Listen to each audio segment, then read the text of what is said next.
You've tuned in to chipsgrooveradio with Mike and Jesse.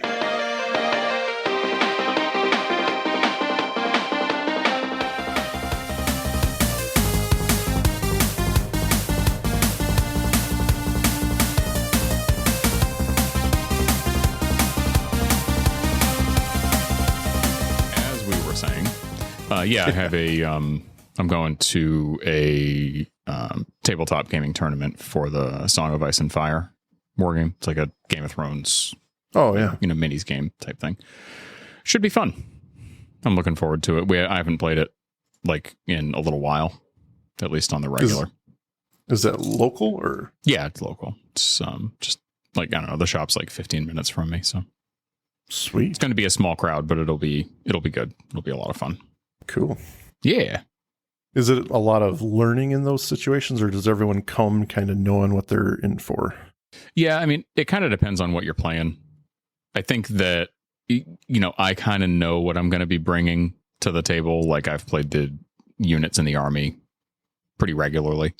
I was thinking about actually trying out some like a new army this time, but it's not, a tournament is not the place to learn that stuff, even if I'm just going for fun games. I don't want to put anybody that is across the table from me through me learning new rules. So there's nothing like being on display while you're trying to figure things out. Yeah, that doesn't bother me so much, but I more just want to make sure my opponents have a good game. Absolutely. Always thinking of other people. Look at you. Yeah, How about you? What are you going on this weekend? This weekend? Not a whole lot. I don't have anything planned. Last weekend, Valentine's Day, that was more of a date night weekend, but this one's probably going to be a little bit more relaxed. Sure. A little bit more relaxed. Makes sense. Spend time with the puppies. We're here to talk about chipsgrooveradio. We're back. Back in the saddle, boys and girls. Been a little bit. Our Christmas break was a little bit longer than usual, but that's okay. We each had illnesses, and we got over them. And, we're back. So we can get back to doing what we do. And today, we've got a big one. Oh, yeah. This was your pick. Why don't you tell us about Hades?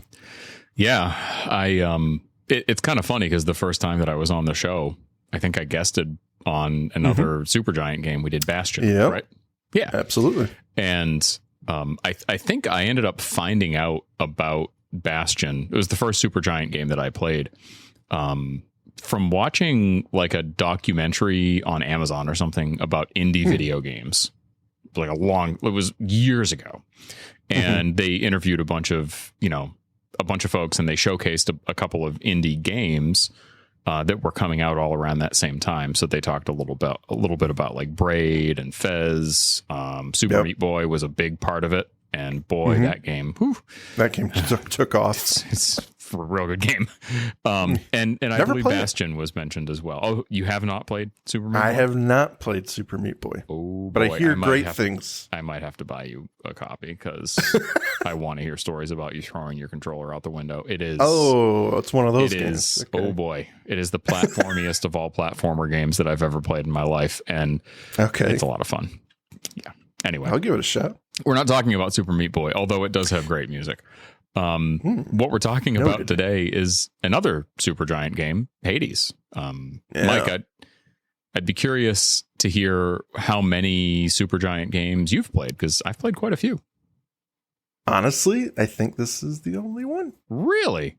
I think so. Wow. That being said, I did download Transistor a while ago. I just don't think I ever started it. It's kind of in the backlog mess of my life. But Hades is the only one, and it is, for those interested, it's my first roguelike game as well. Oh wow, no kidding. Because I think with me, and I think I may have mentioned this some time ago, but roguelikes hit or miss with me. I'm like, I want to feel like I'm making progress. And one thing that Hades does a lot better than the other roguelikes that I've played, it makes you feel like you are making progress, even though you're starting the game over every time you die. So it was addicting, and I had a lot of fun with this game. Supergiant, they were officially on my radar after that. So yeah. Excellent. I haven't played a lot of roguelikes. I mean, some people are really, really into them.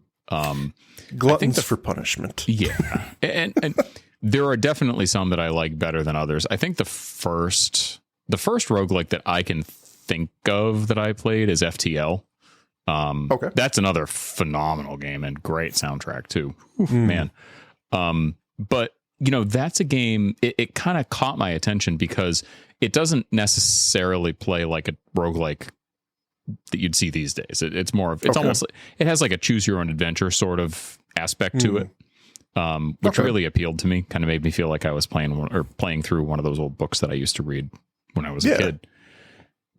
Hades is very much so an action roguelike. And to your point, I think that it does a better job than many other roguelikes at kind of keeping you engaged and not feeling like it's just unbelievably punishing, Yeah. There's some other ones out there like Risk of Rain is a lot of friends have told me that game is like really, really brutal.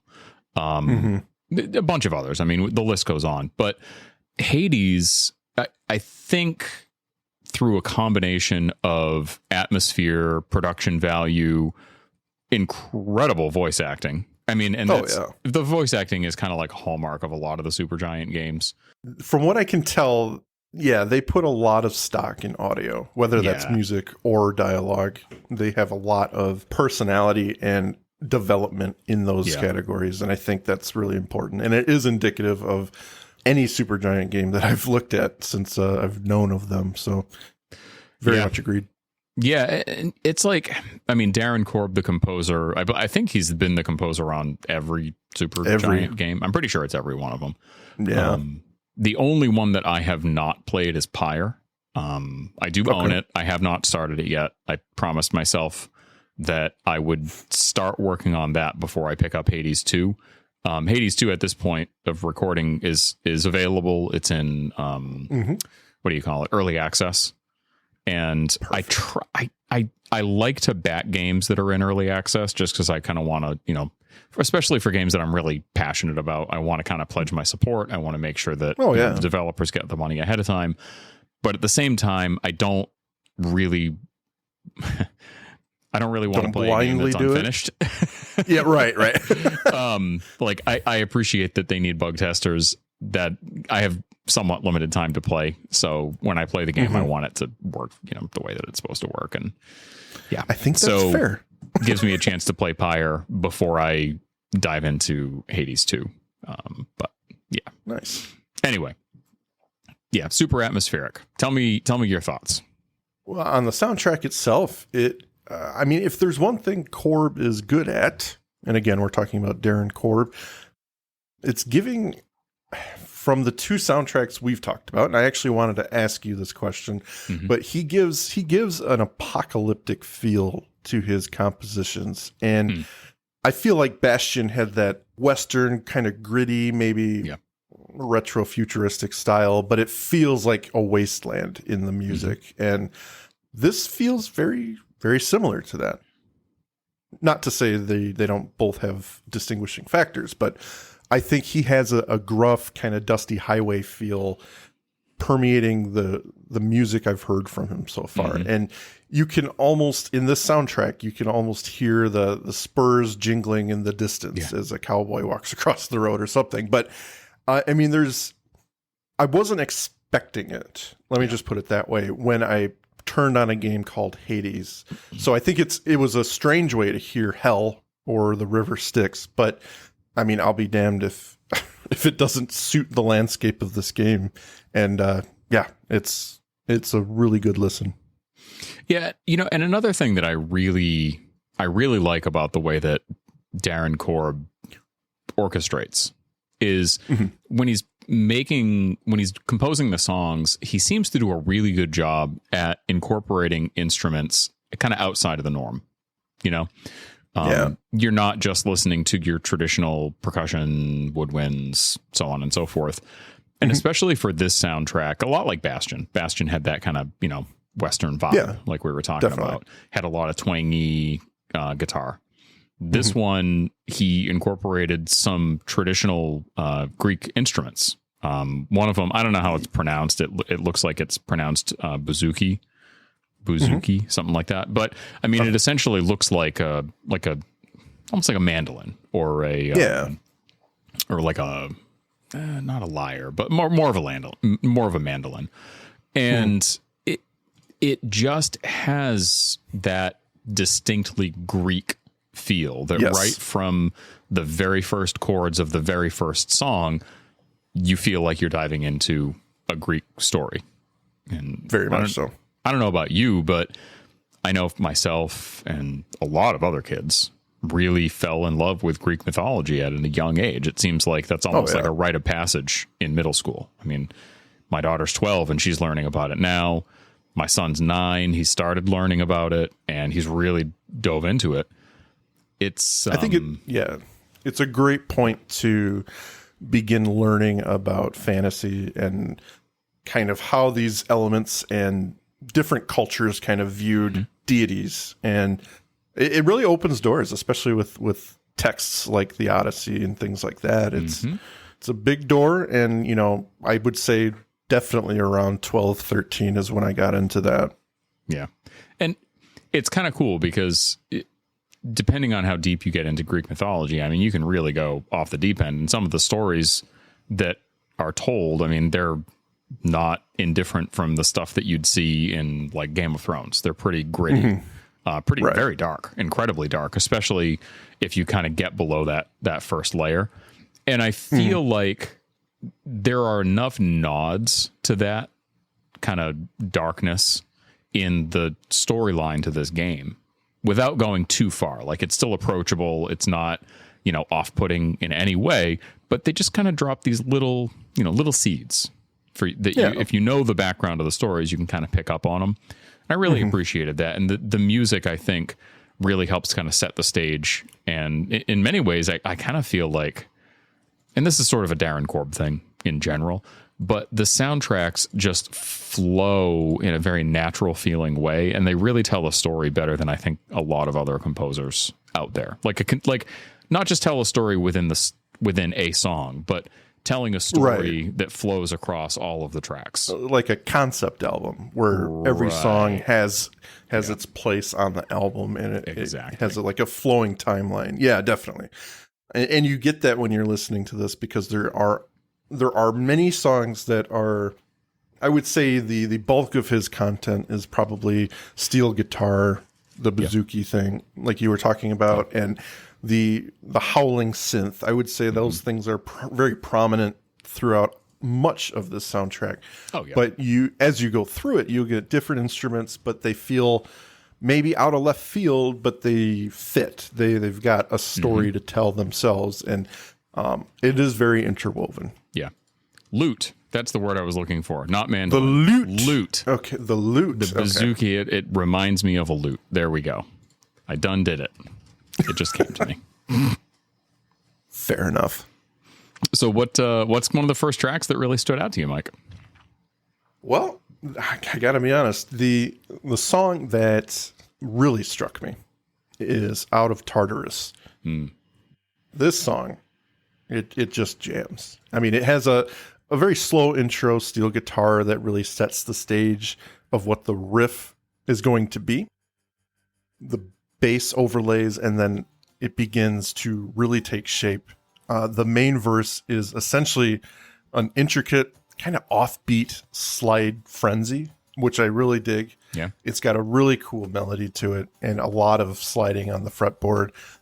It's complicated, but also kind of simple at the same time. A lot of melody skips that I really, really dig.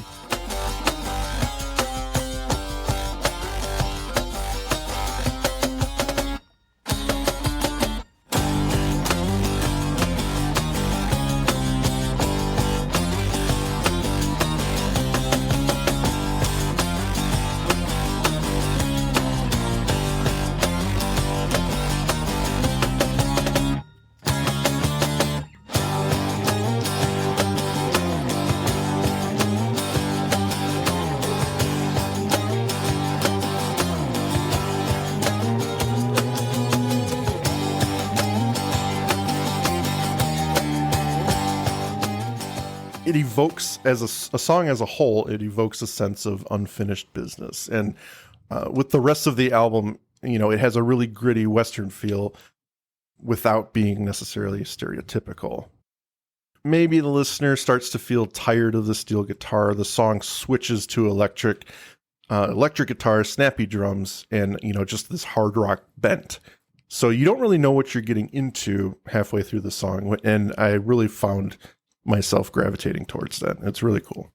Yeah, one of the things that struck me kind of right from the beginning of the song, and it's possible that this is just the way that particular instrument is traditionally played. I'm assuming this is the bouzouki that I was referring to.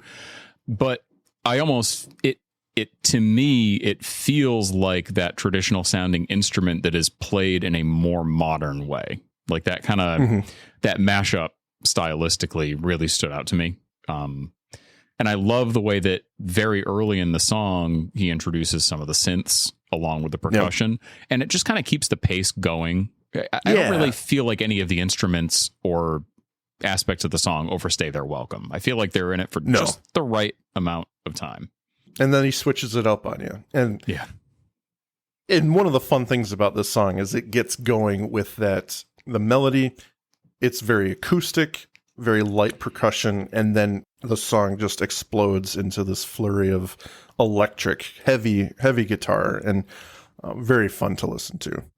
Yeah, it's kind of interesting because, most of the time that I've listened to this, it's been either during gameplay or maybe in the car, or frequently I'll put on this soundtrack while I'm, just working if I just need some background music. I don't think I've ever really, until getting ready for this episode, listened to it on headphones. Yeah. And listening to it on like a good quality set of headphones, like a studio monitor, the thing that I wasn't picking up on pretty much any of the other times was that light synth. It almost sounds like another percussion instrument, but just very low tone. And I think it does a lot to tie the song together in a way that I kind of wish I'd been able to appreciate in prior listenings. That's the benefit of headphones. You start to hear things you had no idea were there, and it changes a lot of audio compositions. And this, if you're not looking for it, you can miss that for sure. Yeah. Right around the 3-minute mark, when the kind of the metal guitar kicks in and the whole tone of the song changes, it's so damn cool. The way that the same melody, the same verses can just sound so similar but so different at the same time. Yeah. Like, it's pretty striking. There's definitely an edge that comes with electric guitar, and I mean, obviously it goes without saying, but yeah, the way he's implemented it here halfway through the track, very powerful, very unexpected. Yeah. It keeps you from getting bored of what you were just hearing. You were listening to that for 2 minutes. It was good. But then, right when you feel like you need a change, there it is. Yeah, and it's kind of cool because I feel like a common theme with a lot of the songs on this soundtrack is that they seem to be kind of split into like 2 or 3 very distinct movements. And this song very much does that. Like we said, at about 3 minutes, which is pretty much the halfway point, the whole tone of the song changes, but it still kind of ratchets up, it ratchets down, and it feels like those 2 primary segments of the song they're almost telling 2 different stories, Yeah, definitely. It's cool. How about you? What would be one of your picks? I mean, that goes without saying that this album is one that's got a ton of fantastic music on it. It was really tough to narrow this one down to just like, 3 or 4 songs. I'm sure you probably felt that way too. Yeah. But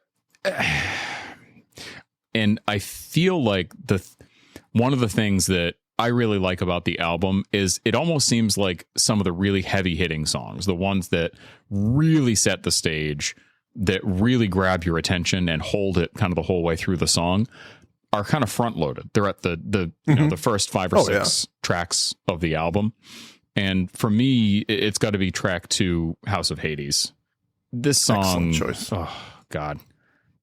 Such a calm piece. It is. It starts out so calm and it just feels so atmospheric. And this is a song that it's probably one of the ones you're going to hear more than a lot of the other tracks on the album because it plays very early in your run. Basically the first couple of chambers of Tartarus, which is the first, area that you get to after you leave the House of Hades and try to escape from hell, essentially. Yeah. Well, you die a lot in this game. That's how roguelikes work. Let's put it lightly. Very, very frequently until you have done at least a good number of attempts, you're probably not even going to get out of Tartarus and into Asphodel. Yeah. So you hear this one pretty often. And it just starts, it feels like Greek mythology, I think, more than just about any other song on the album. And that's Absolutely. The thing that it's tough for me to really describe it in any other way aside from it sets the stage, I think, better than any other song on the album, even the title track, No Escape. So, yeah.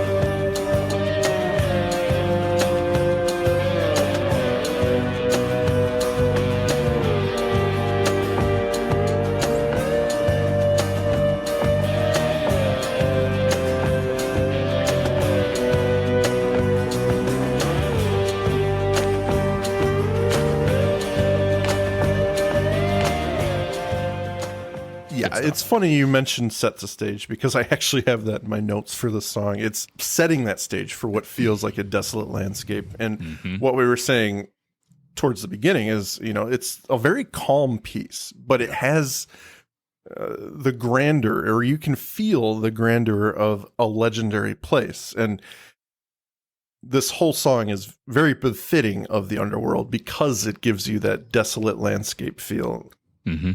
The song evolves into a really groovy melody, despite being kind of laid back. Yeah. The light percussion in the track provides that steady pace.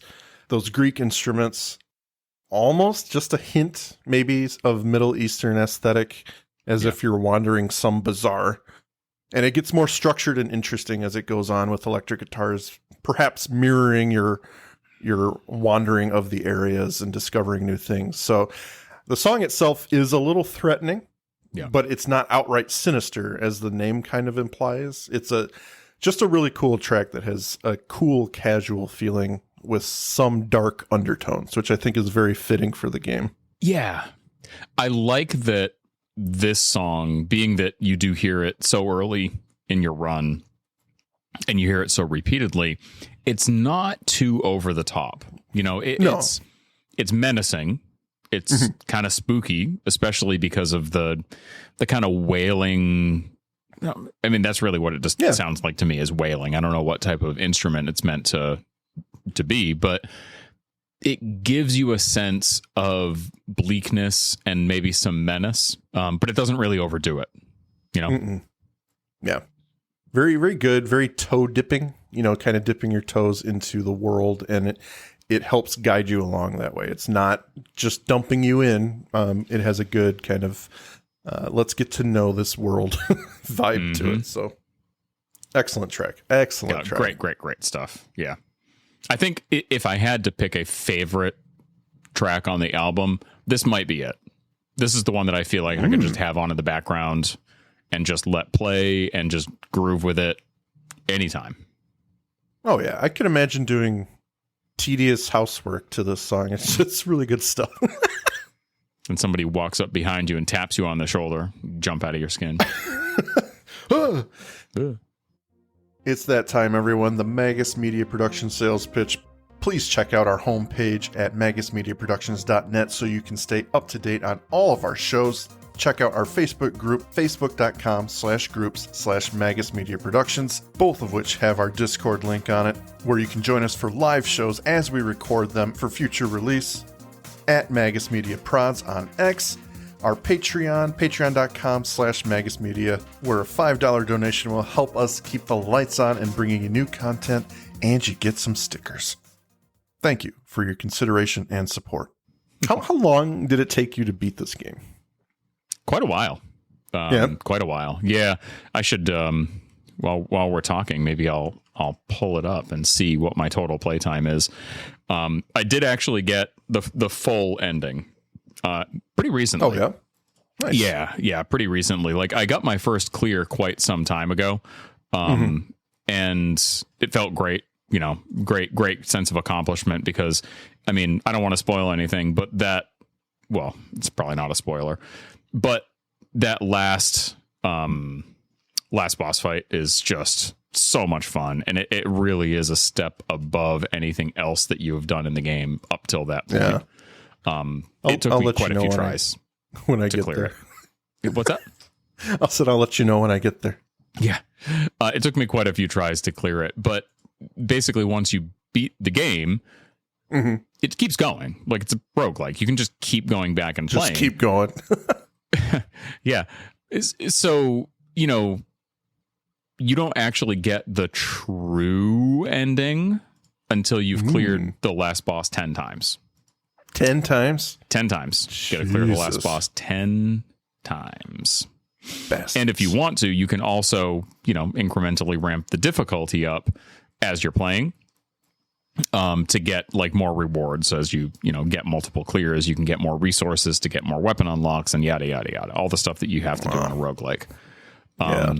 I just pulled it up. It says that I played for 74 hours and 47 minutes. So I've done, I think, 12 clears at this point. Once I got past the 10th, I was kind of like, all right, I feel like I'm done. I think I'm done. I'm not a completionist. I don't have to try and get the unseen achievement, which is absolutely absurd. I don't have to unlock every single aspect of every single weapon. Like I've had my fun. I can move on. So yeah, I would say, it's about 74 hours for 12 clears, essentially. That's not bad. Not bad at all. No, I can tell you that there are many times that I've been late to appointments or work or to finish a run, doing something with other people because, just like any roguelike, the first thing you do is you're like, I can get through one more room. Just one more room. It's not going to be just one more. Just one more room. Famous just like playing words. Slay the Spire. Just one more floor. Right. Like it never ends, man. Never ends. And of course, when you have to be somewhere and you're thinking that, you start doing really well. Yeah. And you're like, I can't give up now. Can't stop. Yeah, absolutely. Especially with Hades, because like you kind of just get in the groove with whatever weapon you're using and whatever upgrades you've gotten, the boons and all that stuff. And you're like, well, crap, if I start doing this tomorrow, like I feel like I'm not going to have that groove. Like I'm not going to do as well. Like, yeah. And then you end up being 20 minutes late to where you're supposed to go. Jesse, where have you been? I was playing Hades. Story of my life. I was using the Fists of Malphon with the Demeter aspect. Smashing stuff's face. Well, then you're excused. Yeah. Do you think I could get out of showing up to work late for saying that? I think if your boss, if your boss understood what you were doing, I think he'd let you off the hook. Probably. He or she. I don't mean to gender your boss. Women are just as capable as men. True story. We've delved into a whole new aspect of social, discussion here, Mike. We are. Who knew that Hades soundtrack review was going to dive into this? Who knew? Hey, Hades 2, female protagonist. There you go. Oh, is it? I haven't even paid attention. Yeah. Nice. Yeah. I think it's supposed to be Zagreus' sister. I think so. Something like that. Makes sense. I haven't played, so I can't say for sure. Cool. What about your next track, sir? Yeah, sure. I mean, it's kind of cool because the last one we talked about was on both of our lists, but we'll get to that when we get to that. The next one that I wanted to talk about is, again, I feel like we say this every time we cover a game. The boss music is always awesome. And we're certainly not going to talk about all of the boss music in this because, there's enough that we overrun our normal episode length, but the last boss music, God of the Dead. Oh, boy. Oh, man. Yep. Can't not talk about this one. It's one of those songs that, people would be disappointed if we didn't talk about it. Yeah. Part of the reason that I didn't pick the title track, No Escape, is because this song is one of the last songs that you're going to hear in the game. Mm-hmm. And the first movement of it just takes the title track and just amps it up to 11. It's got the metal guitar in the background that just, that this is going to be a fucking serious business fight. And I know for me, when I played through it, some of the stuff that the last boss does, it's not like crazy, ridiculous, broken or anything like that, but it's, with all the other bosses in the game, for the most part, you feel like you're fighting a boss. With this, you feel like you're kind of fighting yourself, because the boss is doing a lot of the same stuff that you do as the player in the game, just, again, amped up to 11. And that's the way that this song makes me feel. It feels menacing. It feels desperate. It perfectly encapsulates the kind of sense of unknowing and panic that you get when you play through this one. It's, oh God, it's so good.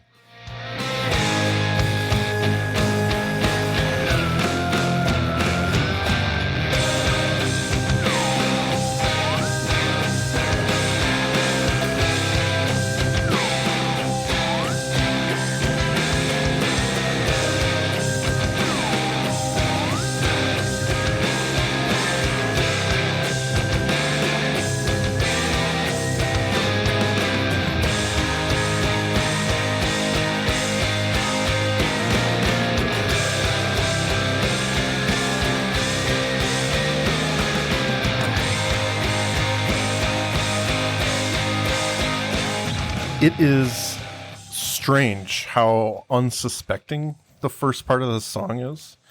I don't want to say it doesn't feel like a final boss fight, but it's very subdued, very driven, but not in your face. And one thing I really like is when obviously it takes off. There are separate phases of this song, but the inclusion of those acoustic guitars and the bouzouki behind the electric guitars throughout the song really adds a beauty to the track that would be absent if it was just a heavy electric guitar.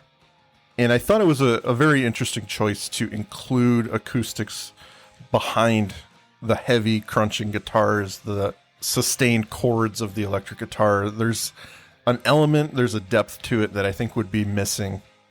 And some of the beauty of the song would definitely be lost if that was gone. So I thought that was a really cool decision for Korb.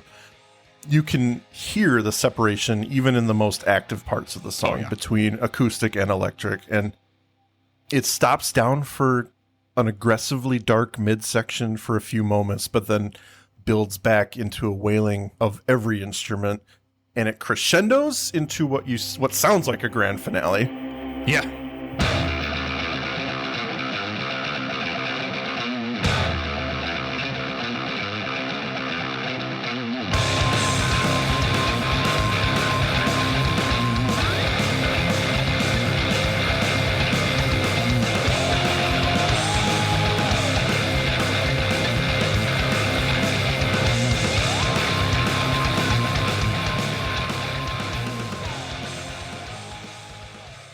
And then spoilers, it takes off. Yeah, I think one of the things that really stands out to me about the first movement of the song is once you get to about the 2-minute point, and the metal guitar really kind of picks up, but then you also get that kind of warbling sine wave, like synth sound in the background that gives it that kind of spooky sort of menace. And then 3 minutes, 35 seconds, you get the real second phase, the real final phase of the fight. The second life bar comes up. Oh, no! Boy. Yep. And being a heavy metal fan, I'm a big fan of, obviously, the second part of the song, but I keep coming back to the acoustics, and I think the inclusion of the acoustics in a song like this is classic heavy metal composition, right? Oh, yeah. You can't get away from acoustics, kind of adding a deeper meaning to a song in heavy metal. Take, for example, a band like Opeth. Serenity, Painted Death, which is a beautiful and contrasting feel to the aggressive guitars of the rest of the song, while it retains the darkness of the song as a whole. So I think the usage of acoustics and electric in this song really work together to give you different aspects of the same theme. And it's just so fun to listen to on this track. Yeah. One of the things that I thought would get a little bit tiresome as I listened to it, because this is a long track. I mean, this is 9 minutes. Yeah. I'm pretty sure it's the longest track on the album. Oh, no, I guess no. There's one that's pretty close. Slightly longer. Holy crap. Anyway, it is one of the longest 3 on the album within about 30 seconds of each other.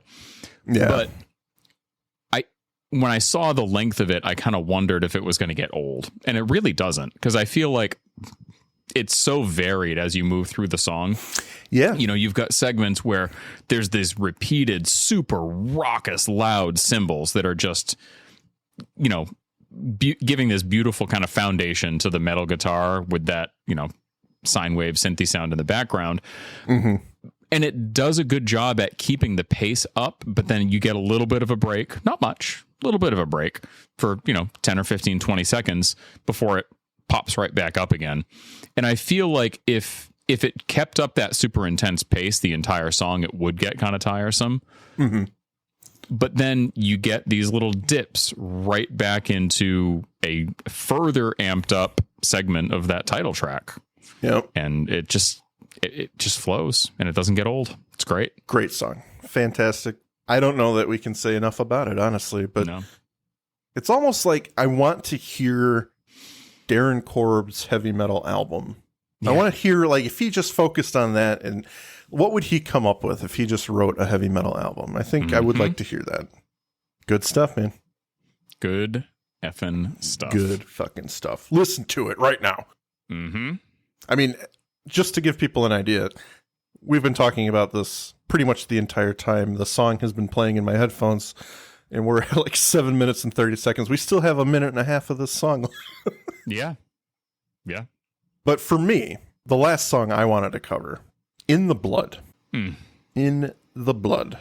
And this comes back to a little bit of what I was saying at the beginning, where I think Darren Korb has this ability to capture apocalyptic feelings and tones. And this feels very Endgame or credits. It's a collaboration with Ashley Lynn Barrett, a vocalist who I believe has been working with since Bastion. I think she's been I think dabbling with him for a while. A mainstay in the series. Yep. Yeah, she sounds very serene and brings a very soft beauty to this piece. Reminds me a little bit of Christina Scabia from Lacuna Coil. The way she harmonizes and sustains certain notes. This is different from the album in the sense that it's an orchestral piece.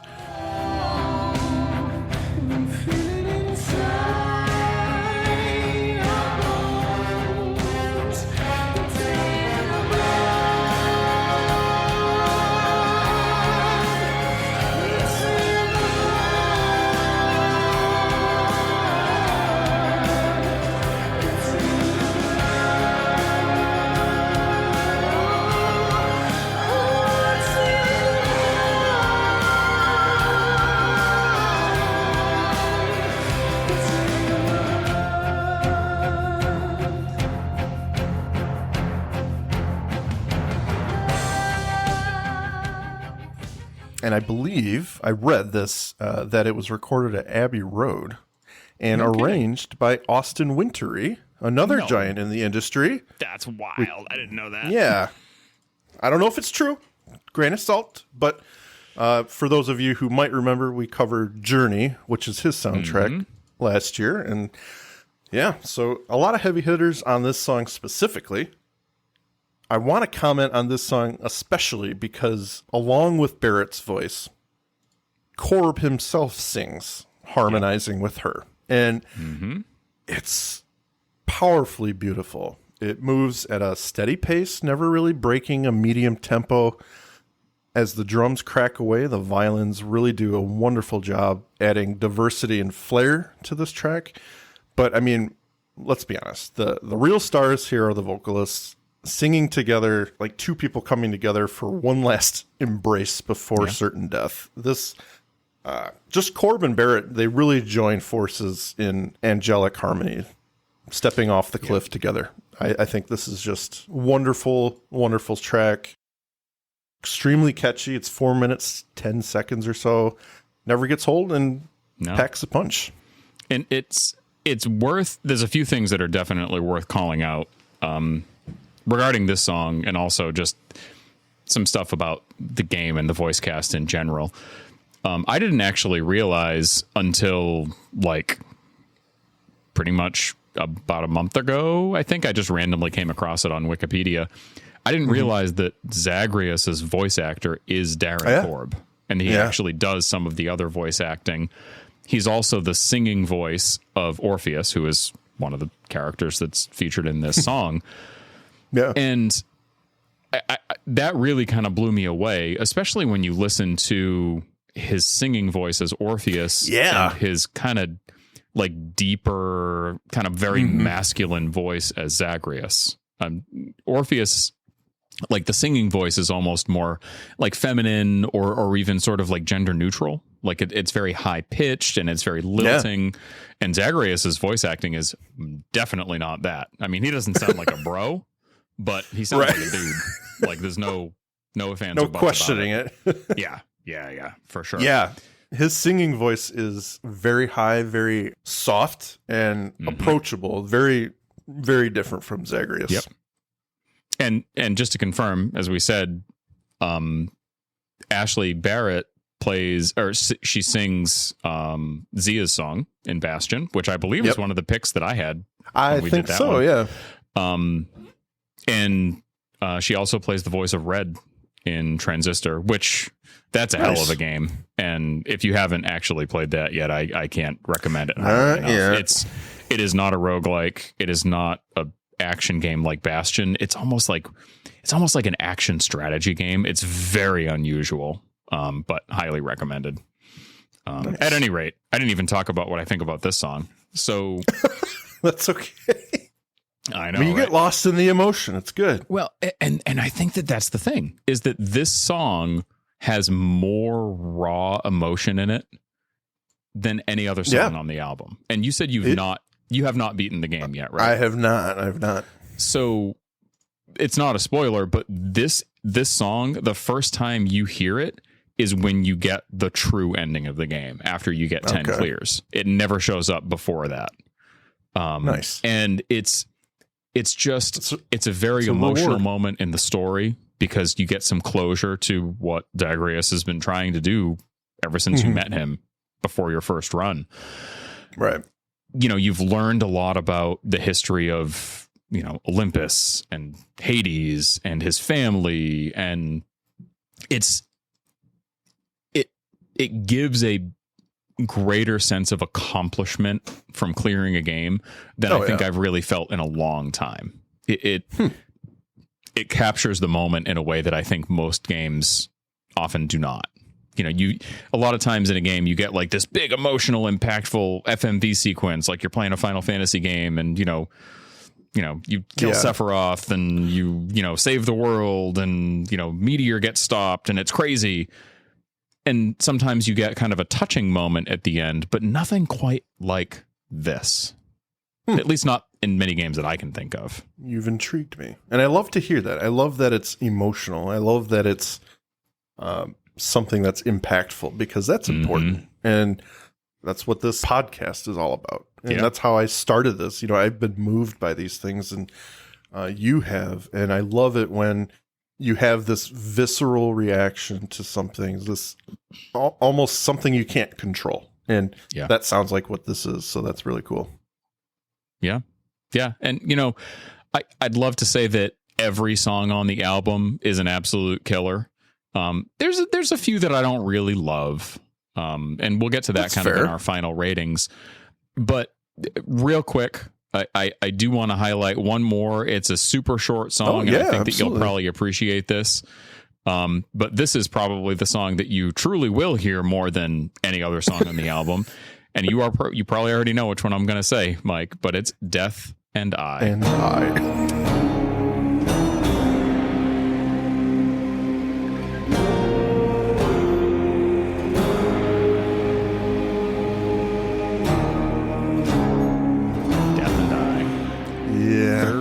6 seconds of your shame as you watch Zagreus sink into a pit of blood. You are dead. You just died. Yeah. I've been very intimately involved with this track for a long time. Oh, fuck. I would encourage you, if I know that for me, one of the things that I did was, I always knew that I wasn't going to be a completionist. I'm not the type of person that's, I'm not. Like, I want to play the game while it's still fun. I want to, get the storyline out of the way. Yeah. A lot of times in games, I will ratchet the difficulty up as I get very skilled at them. Like, Final Fantasy 16, which you and I just, fairly recently both cleared. By the time I got to the end of it and I did my second playthrough, I'm like, yeah, I'm pretty freaking good at this game now. Like, I'm going to turn the difficulty up to the highest level. And yeah, there were challenging points, but in Hades, one of the things that I ended up doing was like, I got like 6 clears in and I'm like, okay, I don't want to fail like 10 more times trying to get my last 4 clears. So I'm going to say it right now, folks. I went into the menu settings and I turned on God mode, which just reduces damage taken by 20%. That's it. Period. End of story. Nothing else crazy. So you're a filthy liar. Yeah. So I would encourage anybody who has not gotten the experience of actually clearing this game for real and has maybe finished it a few times, just do yourself a favor, turn that on, and just get your clears. You can always turn it back off and keep playing afterwards. You don't lose any progress. Everything still stays. But do yourself the favor of making sure that you get through the story, because it's very fulfilling and very emotional and quite impactful. So there you go. And it turns off achievements, though. Well, I mean, you can always just turn it off and then you can get the achievements afterwards. Okay. There you go. I'm asking. I just want to make sure. I mean, probably. I don't really care about the achievements. I have mine for the Switch, so it may very well turn off achievements. I don't know. But like I said, it's not like a one and done. It's not like you turn it on and you can never turn it off. You can just switch it back off. No big deal. You can speak to this better than I can, but from what I've played, Hades is a game that tests skill like any other roguelike, but it does so with a grace and beauty behind it. It's unforgiving, but it's not impossible, as you have just described. Fun but challenging. And Korb's soundtrack really attempts to give vibrancy to an already colorful game. His palette of twangy and electric guitars give way to waves of ethereal synthesizer in tracks like Primordial Chaos. As the soundtrack continues on, the colors of his musical palette mix and make new ones so that nothing feels old or repetitive. The introduction of bells when we least expect them, the rhythmic sand of shakers or howling synth, the sounds feel very much alive and ever evolving. So this is a grand soundtrack to a grand game. Being a roguelike, your time with this game will most likely be plentiful and repetitive, but with the dynamic tracks of this soundtrack, music ebbing and flowing with the action on screen, it really never feels dull or familiar. I mean, I've made it, I don't remember, it's been a long time since I played, but I think I've made it to World 3, and it's still fucking fun, and it's fun to listen to, and very important, we covered that idea with a couple other games, and if you're going to be with the music for a long time, you want to like it. So I have to give this soundtrack a 10 out of 10. I think it's just a really great album. It's 2.5 hours. Yeah.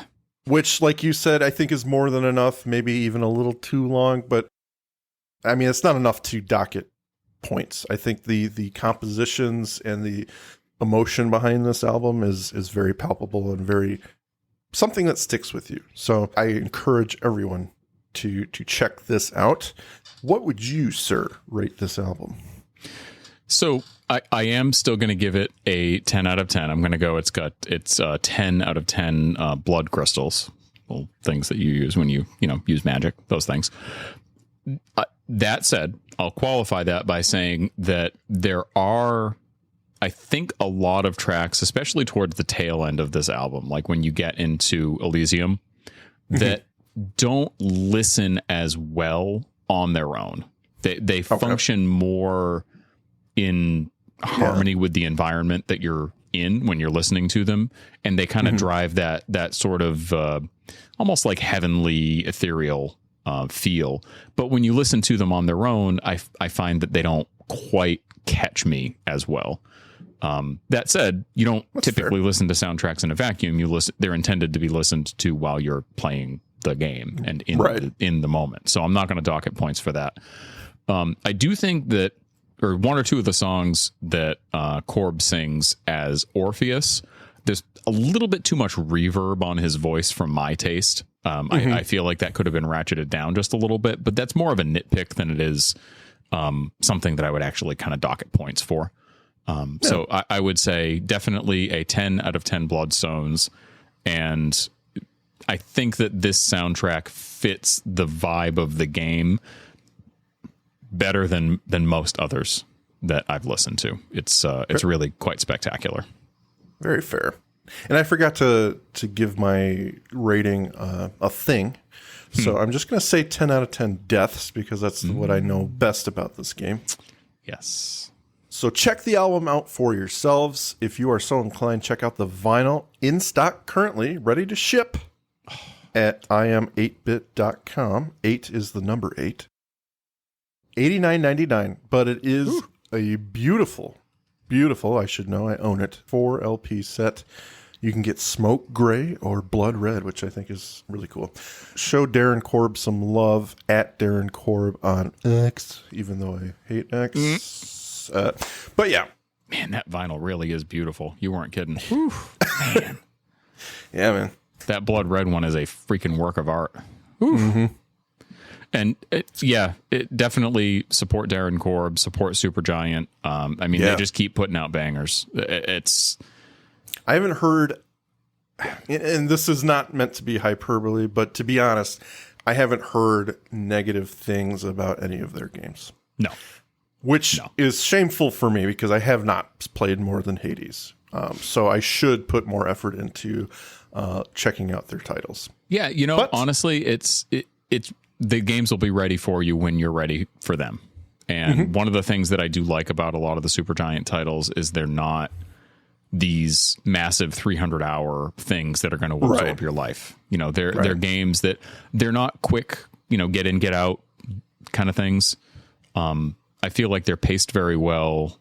They don't take an inordinate amount of time, except Hades is kind of an exception. It takes significantly longer than the others just by nature of it being a roguelike. And I got to tell you, I'm really, especially after recording this episode, I am really excited to get into Hades 2. It's going to be great, I'm sure. Absolutely. And you can bet we'll be there to hear what new music is available on Hades 2. Heck yeah. But I think that's the episode for tonight, Jesse. It is. If you have something you would like to say to the good listeners, please do so before we go. Oh, sure. Next time we meet, I'm going to put Mike on the spot so he can tell you his embarrassing story about the Final Fantasy VII remake. But that, my friends, is a story for another time. You're going to forget. You're going to forget by the time we record. But yeah, it's embarrassing. Yeah, we'll get there. We'll get there when we get there. It's going to happen. I promise I'm a veteran RPG player. Oh, I forgot about that. Oh boy. Yeah, you're not going to get out of having that on audio. It's going to happen. Oh, that's fine. All right, folks. Well, you have a good night, everyone. See ya. See ya, everybody. You bastard. Thank you for listening. If you liked what you heard, please rate and subscribe. We very much appreciate it. Also visit our brand new website, magusmediaproductions.net, to get all information on every show. See you next time.